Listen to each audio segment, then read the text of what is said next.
Howdy mates, here we are, a part 3 video for today. So, as I was walking through some scrub, I even noticed it earlier at a different trail than this one, I stumbled upon these. Any of you ever seen these before, out on a hiking trail? Well, these are something known as the barometer Earthstar, which is actually a known type of fungus. You know, we often associate fungus with, being connected to the mycelia. But rather, Earthstar is in association with rotting wood. So it's not directly connected to the ground, more or less. But a reason that we call this barometer Earthstar is for two things. So you notice, like, there's a harder outer layer that looks a bit similar to a star.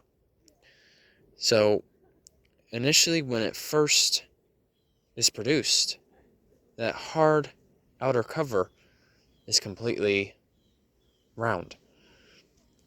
But then eventually, when the fungus is ready to produce spores and release them, that hard outer layer will fold out and it will serve as like a base. So, going into why we call it a barometer is this type of fungus indicates how much water and how much humidity is in the area. So you can see, like right now, they look rather brittle and folded up. And that's just simply because we haven't really had much rain. And the humidity has actually went down quite a bit. But these fungi are actually very closely related to puffballs. You can see one of them closest to me. You can see that little white piece right there. However, though, unlike the puffball, the barometer Earthstar is inedible. So you don't want to take the risk of eating these. So yeah, you'll commonly see them among scrub habitat, and they're actually found pretty much throughout Florida. So yeah, here you go. You can see how that outer cover that I'm talking, like once it dries up, it folds upwards. So convex. Whereas when it's wet outside, it forms more of a concave shape. Yeah, here's another one. But it doesn't have the actual fungus itself. Funny thing, they always remind me. Let's see if I can. It always reminds me of looking at dumplings. It's just based on the shape of it. Know what I mean? Yeah. Quite neat. And I wanted to show you guys one last thing, too, before I basically head back to the parking lot. You excuse me, Mr. Scrub Oak. So I tell you what, today's actually been a very educational day for having just more understanding of what you'll find in upland communities. And I think I just walked past it. Here we go. Yes. Here we go. Alright, you see this right here? You see this bristly looking plant? Well, it's not even a plant.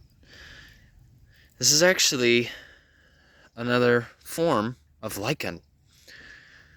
So, you know how I made a video a couple weeks ago that was me basically discussing fruticose lichens over at 6 Mile Cypress Slough? So fruticose, it basically resembles more like paint on a tree, right? But another group of lichens are fruticose lichens, such as this one. Now, fruticose is known to have more of like a coral slash bushy appearance. And you can just feel it too, like it's just very gritty.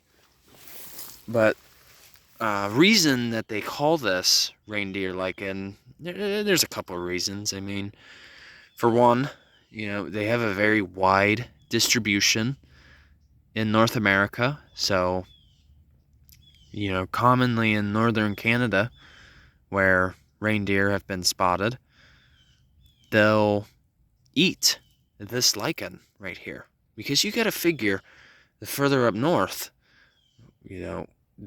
especially in the winter, vegetation is very scarce. And so, as a last resort, they feed on this lichen as a food source. And for another, they're very rich in some forms of protein, too. Oh, wow. It's so cool seeing these. But given that they don't have roots, they can pretty much just cling on to just about anything. That's neat. But yep, that is a perfect example of a fruticose lichen, not to be confused with fructose, which is a form of sugar. So, alrighty, that was cool. I think this was a neat video talking about basically two different organisms, in a sense. You have your Earthstar, which is a form of fungus, but then the lichen, it has fungus, but the difference, though, is lichen is a result of a mutualistic relationship between fungi and either cyanobacteria or algae. So there are indeed some differences between them. So I tell you what, when it comes to the natural world, it's truly complex. It's totally worth respect. So, alright, you guys. Oh, and by the way, seeing those lichens, that's a good sign. That means we actually have some better air quality. And it's a great food source too, even for us. But of course, it's a last resort option. So, alright. Take it easy. Enjoy your Sunday. Journey on a Journey is checking out. Take care.